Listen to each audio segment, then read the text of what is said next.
Hello दोस्तों, मैं आपका फ्रेंड और गाइड आकाश कुमार एक बार फिर से हाजिर हुआ हूँ एक नए वीडियो के साथ एक नए टॉपिक पर। दोस्तों, आज के वीडियो में मैं डिस्कस करने जा रहा हूँ यूपी टेट का जो पेपर 1 है उसका सिलेबस।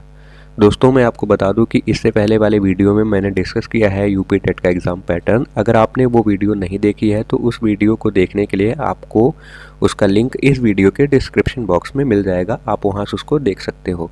तो दोस्तों, मैं आपको रिकमेंड करूँगा कि पहले आप वो वीडियो देख लीजिए ताकि आपको एक फेयर आइडिया लग जाए कि यूपी टेट का एग्ज़ाम पैटर्न क्या है, एग्ज़ाम कैसा होता है। उसके बाद अगर आप सिलेबस को देखोगे तो आपको बेहतर तरीके से समझ आएंगी सारी चीज़ें। तो दोस्तों, जैसा कि आपको पता होगा कि जो यूपी टेट है उसमें 2 पेपर्स होते हैं, पेपर 1 एंड पेपर 2। पेपर 1 जो है वो उन बच्चों के लिए होता है, उन कैंडिडेट्स के लिए होता है जो कि प्राइमरी स्तर पर टीचर बनना चाहते हैं, कक्षा 1 से लेकर के 5 तक के लिए जो होता है। तो आज जो मैं डिस्कस करूँगा वो प्राइमरी स्तर पर टीचर बनने के लिए जो यूपी टेट का पेपर 1 होता है उसका सिलेबस है। और इसके अगले वीडियो में मैं डिस्कस करूंगा यूपी टेट का पेपर 2 का सिलेबस जो कि अपर प्राइमरी लेवल के लिए होता है। तो यहाँ पर ब्रीफ में मैं पहले पैटर्न डिस्कस कर लूँ कि पैटर्न क्या है पेपर 1 का। दोस्तों, जो आपका पेपर 1 होता है यूपी टेट का वो आपका 150 नंबर का होता है, उसमें 150 क्वेश्चन होते हैं और उसको हल करने के लिए आपको 2.5 घंटे मिलते हैं, तो जो कि 150 मिनट्स होते हैं। इसका मतलब कि आपको 150 क्वेश्चंस को सॉल्व करने के लिए 150 मिनट्स मिलते हैं। हर एक क्वेश्चन को सॉल्व करने के लिए आपके पास 1 मिनट का समय होता है, ठीक है। और हर क्वेश्चन के लिए आपको 1 मार्क भी मिलता है, 1 अंक मिलते हैं। तो टोटल क्वेश्चन 150, टोटल अंक 150 और आपको 150 मिनट्स मिलते हैं पेपर को पूरा सॉल्व करने के लिए, ठीक है। और यहाँ पे आपको ध्यान रखना होगा कि यहाँ पे कोई नेगेटिव मार्किंग नहीं होती है। तो दोस्तों, जैसा कि आप यहाँ पे देख सकते हो कि जो परीक्षा की अवधि है यहाँ पे 2.5 घंटे होती है, ठीक है। 2.5 घंटे यानी 150 मिनट्स होती है। और ये जो 150 क्वेश्चंस होते हैं पेपर 1 में, आप देखोगे कि यहाँ 5 सेक्शंस हैं और ये 150 क्वेश्चंस 5 सेक्शंस में डिवाइड हैं। और ये जो 5 सेक्शंस हैं, हर सेक्शन जो है 30 क्वेश्चंस का होता है और 30 मार्क्स का होता है। तो हर सेक्शन में 30 अंक होते हैं, 30 क्वेश्चंस होते हैं और ये टोटल 5 सेक्शन होता है। तो 5 सेक्शन होता है तो 30 पंचे 150 यानी 150 सवाल और 150 अंक। और इसको जो हल करने के लिए आपको टाइम मिलता है वो 2.5 घंटे मिलता है यानी 150 मिनट्स। तो देखते हैं जो हमारा पहला है सेक्शन, वो पहला सेक्शन है बाल विकास एवं शिक्षण विधि का, जिसको हम सीडीपी भी बोल देते हैं जनरली। और यहाँ से आपके 30 क्वेश्चंस आते हैं 30 अंक के, ठीक है। आपका जो दूसरा सेक्शन है यहाँ पे आपको ध्यान देना होगा कि लैंग्वेजेस के 2 सेक्शंस होते हैं, एक आपको फर्स्ट लैंग्वेज चूज़ करनी होती है, एक सेकेंड लैंग्वेज। तो यहाँ पे क्या है कि यूपी में, क्योंकि यूपी जो स्टेट है वो हिंदी भाषी प्रदेश है, तो वहाँ की जो ऑफिशियल लैंग्वेज है स्टेट की वो हिंदी है। तो यहाँ पे जो लैंग्वेज 1 होगा आपका, वहाँ पे हिंदी अनिवार्य होगा। तो जो सेकंड सेक्शन है, जो सेकंड सेगमेंट है, वो भाषा प्रथम है जो कि हिंदी है। तो हिंदी से भी आपके 30 क्वेश्चंस आएंगे, ठीक है। और ये भी 30 अंक का होगा। आपका जो तीसरा सेक्शन है वो भी लैंग्वेज का होगा, सेकंड लैंग्वेज का, दूसरी भाषा आपको चुननी होगी। यहाँ पे आपको ऑप्शंस दिए जाते हैं, आपको 3 ऑप्शंस मिलेंगे, या तो आप इंग्लिश चूज़ कर सकते हो, या संस्कृत चूज़ कर सकते हो, या तो उर्दू। इन तीनों भाषा में से कोई एक भी भाषा आप चूज़ कर सकते हो और उस भाषा से आपको 30 क्वेश्चंस देखने को मिलेंगे 30 अंक के, ठीक है। अब जो हमारा चौथा सेक्शन है वो हमारा गणित का है और गणित से भी हमें 30 क्वेश्चंस देखने को मिलेंगे और जो कि 30 अंक के होंगे, ठीक है। और जो हमारा 5वां सेगमेंट है वो हमारा है पर्यावरणीय अध्ययन ईवीएस का, और यहाँ से भी आपको 30 क्वेश्चंस देखने को मिलेंगे जो कि 30 अंक का होगा। तो टोटल देखोगे आप, जो टोटल प्रश्नों की संख्या है वो 150 है और जो टोटल अंक हैं वो भी 150 है। और जो आपको टाइम मिल रहा है इस पेपर को सॉल्व करने की, वो भी आपको 150 मिनट्स मिल रहे हैं, ठीक है, यानी 2.5 घंटे मिल रहे हैं। और सबसे अच्छी बात है कि कोई नेगेटिव मार्किंग नहीं है, तो आपको मैक्सिमम क्वेश्चंस अटेम्प्ट करना चाहिए पेपर में, ठीक है। तो ये रहा ब्रीफ में पैटर्न। अब देखते हैं कि आगे सिलेबस डिटेल में। दोस्तों, जो इस पेपर का पहला सेगमेंट है, जैसा आपने देखा, वो सीडीपी का है, चाइल्ड डेवलपमेंट एंड पेडागोजी का है, जिसको हिंदी में हम कहते हैं बाल विकास एवं शिक्षण विधि। तो पहले हम सीडीपी के सिलेबस को डिटेल में देखेंगे, उसके बाद फिर हम और भी जो सेगमेंट्स हमारे फिर हम उस पर मूव करेंगे, ठीक है। तो पहले देख लेते हैं बाल विकास एवं शिक्षण विधि का सिलेबस, ठीक है। तो यहाँ पे पहले बाल विकास के बारे में आपसे पूछा जाएगा कि डेवलपमेंट क्या होता है, बाल विकास का अर्थ क्या है, उसकी आवश्यकता क्या है, उसका स्कोप क्या है। उसके बाद बाल विकास की अवस्थाएं, जैसे आप देखोगे कि जो बालक होता है उसके कई एस्पेक्ट्स होते हैं डेवलपमेंट के, तो उससे रिलेटेड क्वेश्चंस आएंगे, जैसे शारीरिक विकास हो गया, मानसिक विकास हो गया, समयगात्मक विकास हो गया, लैंग्वेज का डेवलपमेंट कैसे होता है, भाषा विकास क्या है, ठीक है। उसके बाद क्रिएटिविटी, जिसको हम बोलते हैं सृजनात्मकता, उसका, और क्रिएटिव जो एबिलिटी है उसका विकास कैसे होगा। ठीक है, तो बाल विकास का जो आधार है वो क्या होता है, यानी बाल विकास का स्रोत क्या होता है, यानी जो बालक का विकास होता है उसको प्रभावित करने वाले कारक कौन कौन से होते हैं। तो उसमें आपका वंशानुक्रम आ जाएगा, वातावरण आ जाएगा, पर्यावरण।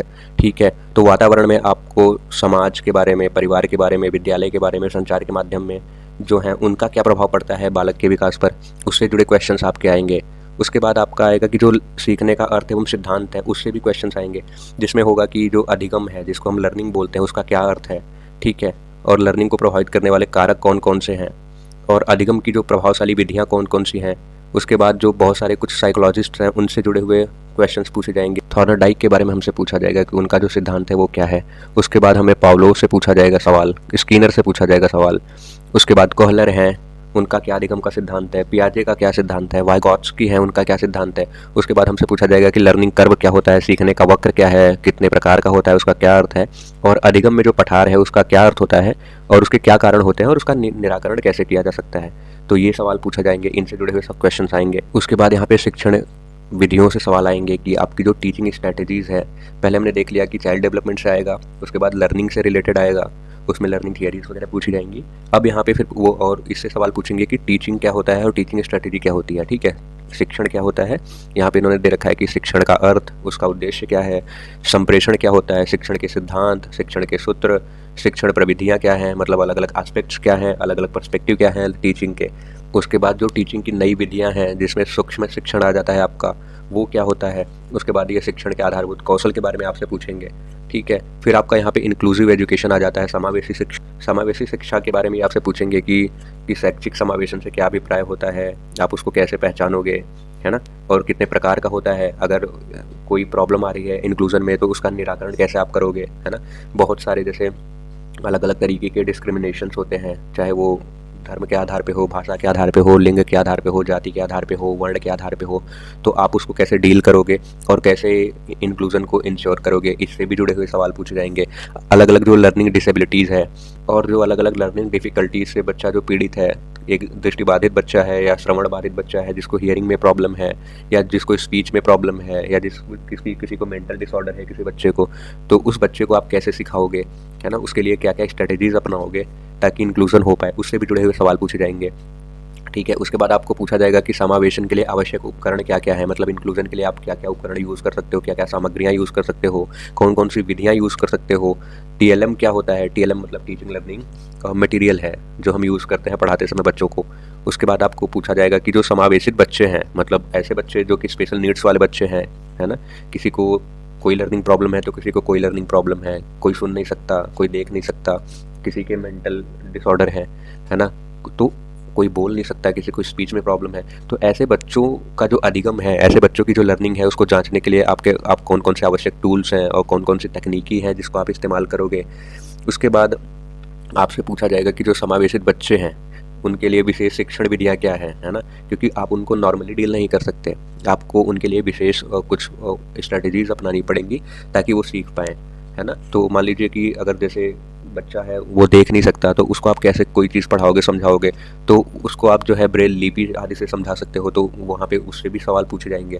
उसके बाद आपको पूछा जाएगा कि जो समावेशित बच्चे हैं उनके लिए क्योंकि बहुत सारे एजेंसीज होती हैं जो कि इन्वॉल्व होती हैं इस सारे प्रोसेस में, तो उनका जो निर्देशन है उनसे जो परामर्श लिया जाता है उसका क्या अर्थ होगा, उसका उद्देश्य क्या होगा, कितने प्रकार का होता है वो सब, उसकी विधियाँ क्या है, आवश्यकता क्या है, क्षेत्र क्या है।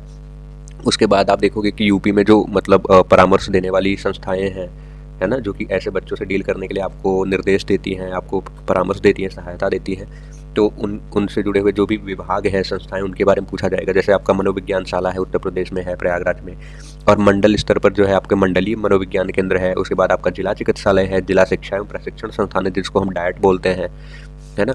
तो समुदाय की क्या भूमिका है, विद्यालय की क्या भूमिका है, सरकारी और गैर सरकारी जो संगठन है जैसे NGOs वगैरह हैं उनकी क्या भूमिका है परामर्श देने में, निर्देशन देने में, है ना, स्पेशली ऐसे बच्चों से डील करने में जो कि किसी न किसी लर्निंग डिफिकल्टी से प्रभावित है। तो इससे जुड़े हुए क्वेश्चंस आपको पूछे जाएंगे। उसके बाद आपसे पूछा जाएगा कि बाल अधिगम में यानी बच्चे के अधिगम में निर्देशन और परामर्श का क्या महत्व होता है, उससे भी आपके क्वेश्चंस देखने को मिलेंगे आपको। फिर आगे चलते हैं, देखते हैं। दोस्तों उसके बाद आपको अधिगम और अध्यापन से सवाल मिलेंगे, टीचिंग लर्निंग से क्वेश्चंस देखने को मिलेंगे कि बालक किस प्रकार सोचते हैं, किस प्रकार समझते हैं, बालक विद्यालय में जो प्रदर्शन करने में, सफलता प्राप्त करने में असफल क्यों हो जाते हैं। उसके बाद अधिगम की जो है अध्यापन की, टीचिंग लर्निंग की बुनियादी प्रक्रिया क्या है, बालकों की अधिगम कार्यनीतियाँ क्या हैं। फिर सामाजिक क्रियाकलाप के रूप में अधिगम।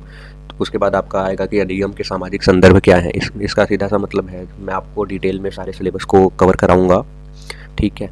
लेकिन इसमें मैं आपको ब्रीफ में बता दे रहा हूँ कि क्या होता है कि जब भी लर्निंग होती है, स्कूल जो है, जो विद्यालय है, वो समाज का हिस्सा होते हैं। तो लर्निंग जो आपकी होती है वो एक सामाजिक परिप्रेक्ष्य में होती है, एक सामाजिक बैकग्राउंड में होती है। आपका जो लर्निंग है वो आपके समाज से अलग नहीं होता है, क्योंकि हिस्सा जो है स्कूल का वो भी समाज में ही इंटीग्रेटेड होता है, ठीक है। तो इसलिए आप जो है स्कूल को समाज से अलग नहीं कर सकते। इसलिए जो भी कुछ आपका लर्निंग होता है समाज में, स्कूल में, वो उनका कुछ ना कुछ सामाजिक संदर्भ होता है, तो उससे जुड़े हुए क्वेश्चंस पूछे जाएंगे। और बच्चों को एक समस्या समाधान करता या एक प्रॉब्लम सॉल्वर जिसको बोलते हैं हम, एक साइंटिफिक इन्वेस्टिगेटर बोलते हैं, वैज्ञानिक अन्वेषक के रूप में बालक कैसा होता है, बालक की क्यूरियोसिटी के बारे में हम बात करते हैं। उसके बाद बात करते हैं कि बालकों में अधिगम की वैकल्पिक जो संकल्पना है उसके बारे में बात करते हैं। उसके बाद अधिगम प्रक्रिया में महत्वपूर्ण चरणों के रूप में बालकों की त्रुटियों को समझना, है ना, क्योंकि क्या होता है कि जो बच्चे सीखते हैं तो बहुत सारे मिस्टेक्स कमिट करते हैं, तो उन मिस्टेक्स को समझना, है ना, कि बच्चे ऐसा मिस्टेक क्यों कर रहे हैं, वो कैसे सीखते हैं, तो उन सारी चीज़ों को समझना भी एक महत्वपूर्ण काम है एक टीचर के लिए। तो उससे भी जुड़े हुए क्वेश्चन आएंगे। उसके बाद आएगा बोध और संवेदनाएं, है ना, कि बोध जो है, बोध यानी जो कॉग्निशन है, और संवेदनाएं मतलब इमोशंस। तो कॉग्निशन और इमोशन में संबंध होता है कि नहीं होता है, होता है तो कितना होता है। मैं एक एक टॉपिक को डिटेल में कवर कराऊंगा, तो आपको चिंता करने की ज़रूरत नहीं है। आपके यूपी टेट से पहले पहले सारे टॉपिक्स आपको कवर हुए मिलेंगे, ठीक है। और आगे फिर आपको प्रेरणा से भी, प्रेरणा और अधिगम में क्या रिलेशन होता है, एक दूसरे को कैसे वो प्रभावित करते हैं, प्रेरणा क्या होता है, तो ये भी सारी चीज़ें जो है आपसे पूछी जाएंगी, इससे भी जुड़े हुए क्वेश्चन होंगे उसमें। उसके बाद आएगा यहाँ पे कि अधिगम में योगदान देने वाले कारक, या जो भी फैक्टर्स हैं जो कि अधिगम को, लर्निंग को अफेक्ट करते हैं, वो कौन कौन से कारक हैं। तो इसमें दोनों तरीके के कारक आपको देखने को मिलेंगे, निजी एवं पर्यावरणीय। जो पर्सनल है और एनवायरमेंटल, दोनों तरीके के आपको कॉजेज़ देखने पड़ेंगे, समझने पड़ेंगे, ठीक है। तो ये जो रहा आपका था कि सीडीपी का सिलेबस। तो सीडीपी का कंप्लीट सिलेबस इतना ही है, और ये बहुत आसानी से आपको कवर हो जाएगा। और इसमें क्या है कि बहुत सारे जो है वो टॉपिक्स आपके इंटीग्रेटेड है, इंटर रिलेटेड है, तो एक टॉपिक को समझने के लिए दूसरे टॉपिक को आपको करना ज़रूरी होगा। तो ये इंटीग्रेटेड है, और एक टॉपिक को अगर आप समझ लोगे तो उसके बेसिस पे बहुत सारे टॉपिक्स को आप समझ सकते हो, तो ये ईजिली हो जाएगा। और इतना ही सिलेबस है, आपको देखने में बहुत ज़्यादा लग रहा होगा, लेकिन ये बहुत छोटा सा सिलेबस है यूपी टेट का, सीडीपी का सेक्शन का। तो सीडीपी का हो गया। अब हम लैंग्वेज 1 की तरफ देखेंगे, जो कि हमारा हिंदी है कंपलसरी। तो लैंग्वेज 1 हमारा है हिंदी, तो उसको देख लेते हैं आप। दोस्तों आपको पता है कि जो हमारा दूसरा सेगमेंट है वो लैंग्वेज 1 का है, और यूपी में लैंग्वेज 1 जो है आपकी वो हिंदी होगी कंपलसरी। क्यों? क्योंकि यूपी जो है एक हिंदी भाषी प्रदेश है।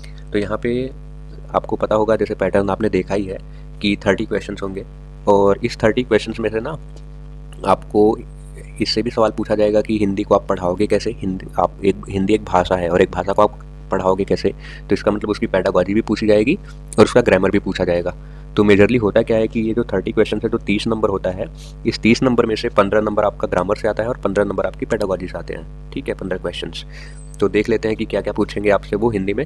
तो हिंदी में आपको एक गद्यांश दे देंगे, एक अनुच्छेद दे देंगे, ठीक है, आपको उसके बेसिस पे सवाल पूछे जाएंगे। उसके बाद आपको यहाँ पे हिंदी वर्णमाला से सवाल पूछे जाएंगे, स्वर व्यंजन क्या होता है।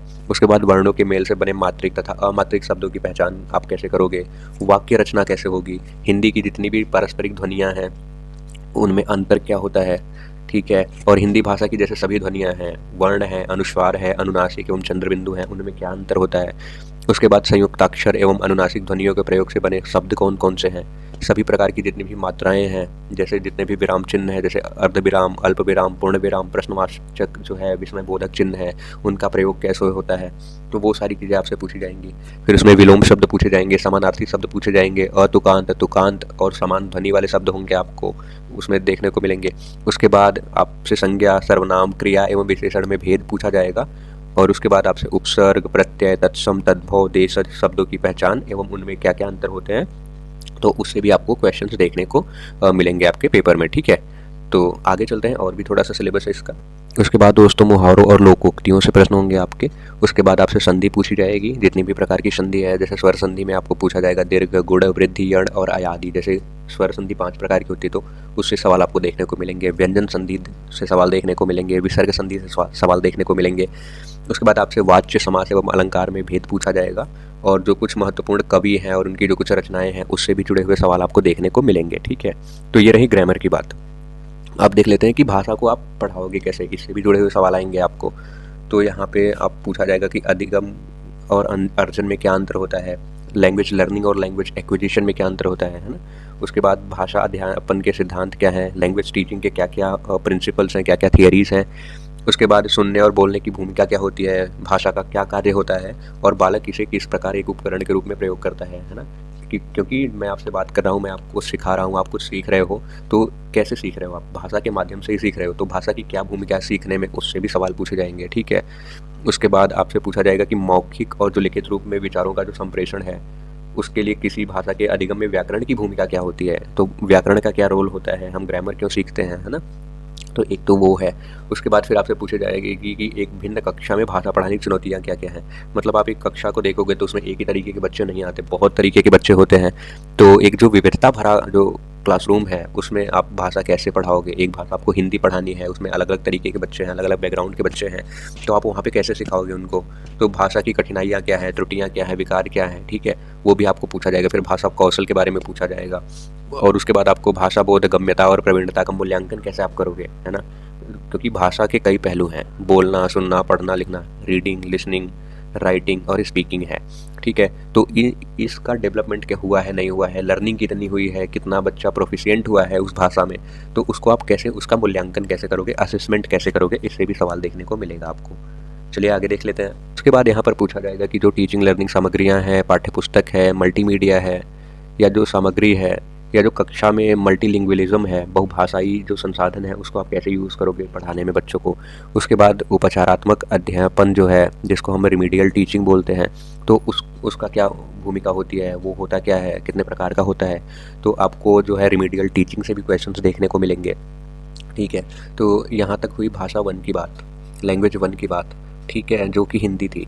यहाँ पे जो लैंग्वेज 2 है वहाँ पे आपको बहुत सारे ऑप्शंस देखने को मिलते हैं। जैसे आपको 3 ऑप्शंस दिए जाएंगे, या तो आप लैंग्वेज 2 के रूप में इंग्लिश को ले सकते हो, या संस्कृत को ले सकते हो, या तो आप उर्दू ले सकते हो।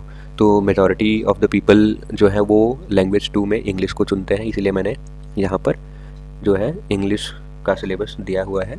ठीक है, तो उसके बाद इसमें भी 2 सेक्शंस होते हैं। जैसे आपको पता है कि भाषा में आपसे ग्रामर भी पूछेंगे, और पूछेंगे कि उस भाषा को पढ़ाना कैसे है। ठीक है, तो आप भाषा को पढ़ाओगे कैसे, चाहे वो भाषा कोई भी हो, चाहे इंग्लिश हो, संस्कृत हो, उर्दू हो, हिंदी हो, भाषा को पढ़ाने का जो तरीका होगा वो लगभग सिमिलर होगा। ठीक है, जो स्ट्रैटेजीज होंगी, जो प्रिंसिपल्स होंगे।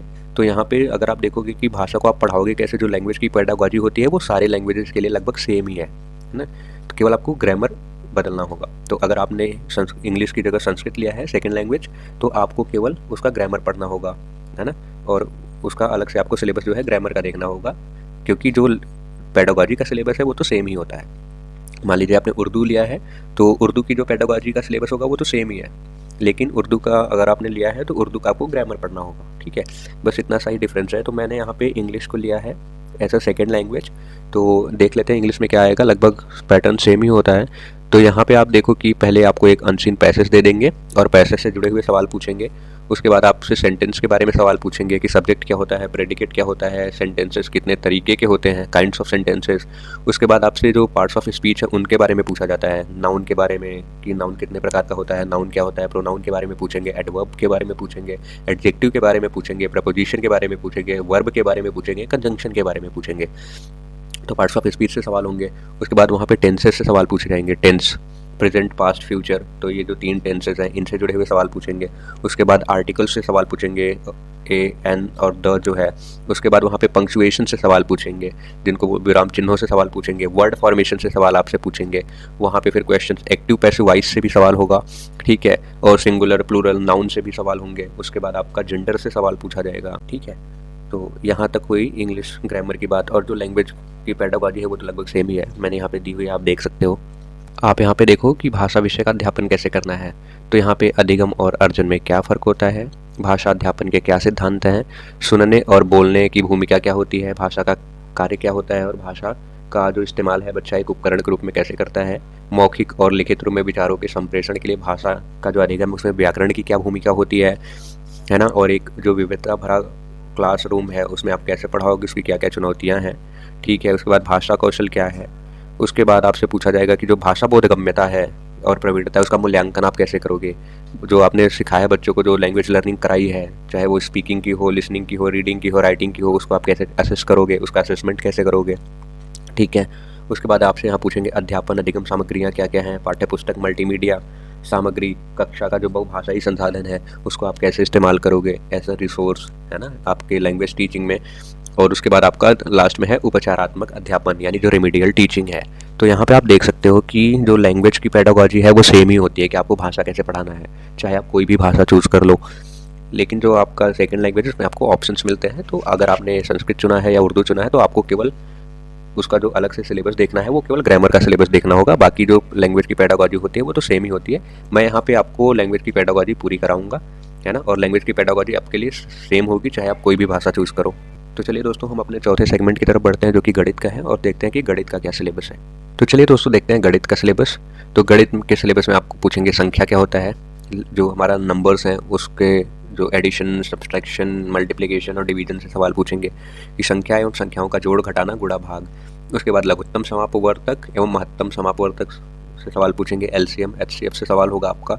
उसके बाद भिन्नों का जोड़, घटाना, गुणा, भाग होगा, उससे क्वेश्चंस होंगे। फिर उसके बाद दशमलव का जोड़, घटाना, गुणा, भाग होगा, उससे सवाल होंगे। एक एक नियम होगा, प्रतिशतता होगा, जो परसेंटेज, लाभ हानि होगी, प्रॉफिट लॉस। उसके बाद आपको यहाँ पे साधारण ब्याज जो है, सिंपल इंटरेस्ट, ज्यामितीय जो है आप ज्योमेट्री से सवाल पूछे जाएंगे जिसमें आपको आकृतियाँ जितनी भी हैं, पृष्ठ है, कोण है, त्रिभुज है, वृत्त है, उससे सवाल पूछे जाएंगे। उसके बाद धन जो है, रुपया, पैसा, उससे सवाल पूछा जाएगा, है ना।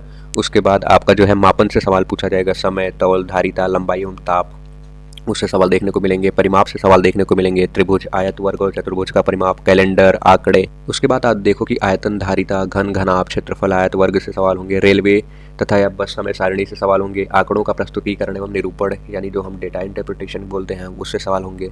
उसके बाद गणित को आप पढ़ाओगे कैसे, उससे भी सवाल पूछे जाएंगे आपको, जैसे कि गणितीय तार्किक चिंतन की प्रवृत्ति क्या होती है, उसकी प्रकृति क्या है, बालक सोचता कैसे है, तर्कशक्ति का पैटर्न क्या है, उसका अर्थ क्या है।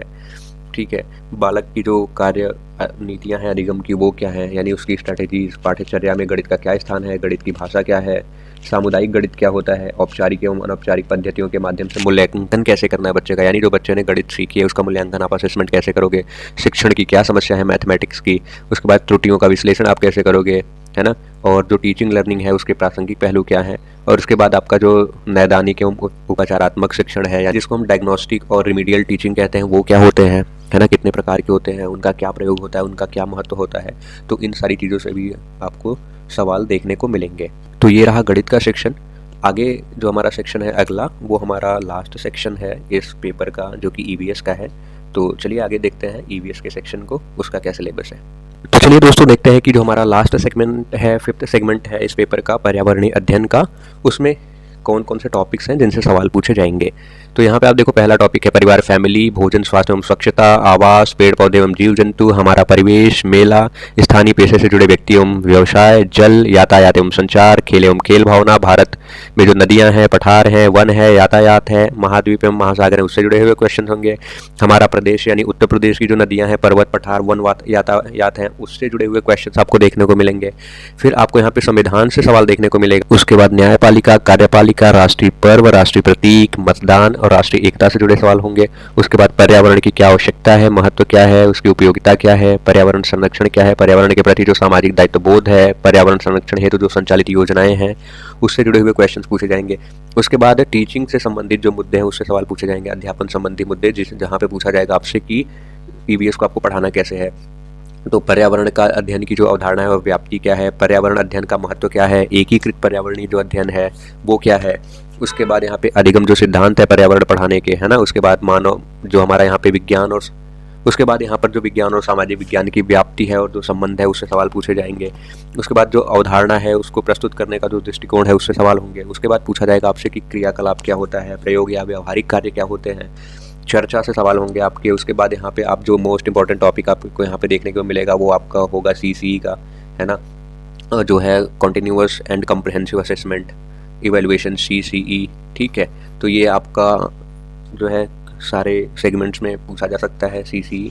उसके बाद यहाँ पे आपको जो हमारा है टीचिंग लर्निंग मटेरियल TLM से सवाल आएंगे। उसके बाद EVS को पढ़ाने में क्या क्या समस्या आती है उससे भी सवाल आपको पूछे जाएंगे यहाँ पे समस्याएं में। ठीक है, तो ये रहा ओवरऑल आपका EVS का सिलेबस। ये भी बहुत छोटा सा सिलेबस है, इसको भी मैं आपको डेप्थ में कवर कराऊंगा ताकि आपको कोई भी क्वेश्चन ना छूटे। तो दोस्तों आज की वीडियो में बस इतना ही। इस वीडियो में हमने देखा कि यूपी टेट का जो पेपर 1 है उसका डिटेल्ड सिलेबस क्या है। तो दोस्तों मैं इस वीडियो को एंड करूँ उससे पहले मैं आपको बता देना चाहता हूँ कि अगर आपके मन में कोई भी क्वेरी है, कोई भी डाउट है या कोई भी क्वेश्चन है तो आप उसको रेज़ कर सकते हो। इवन अगर आपके मन में कोई सजेशन भी है मेरे लिए तो आप उसको डायरेक्टली मुझे बता सकते हो मेरे ऑफिशियल ईमेल आईडी पर। मेरा ऑफिशियल ईमेल आईडी यहाँ पर दिया गया, आप देख सकते हो, official.akashtripathi@gmail.com। तो इस ईमेल आईडी पर, जो कि मैं फिर से रिपीट कर रहा हूँ, official.akashtripathi डॉट नहीं है यहाँ पर @gmail.com है। डॉट यहाँ पे गलती से लग गया है, तो अगेन आई रिपीट official.akashtripathi@gmail.com। तो इस पर मुझे आप जो है डायरेक्टली मैसेज करके अपने क्वेश्चंस पूछ सकते हो, अपने डाउट्स पूछ सकते हो, या मुझे कोई सजेशन भी दे सकते हो अगर आपके मन में है तो, ताकि मैं कैसे अपनी टीचिंग को इम्प्रूव कर पाऊँ। तो चलिए इस वीडियो को यहीं पर एंड करते हैं दोस्तों।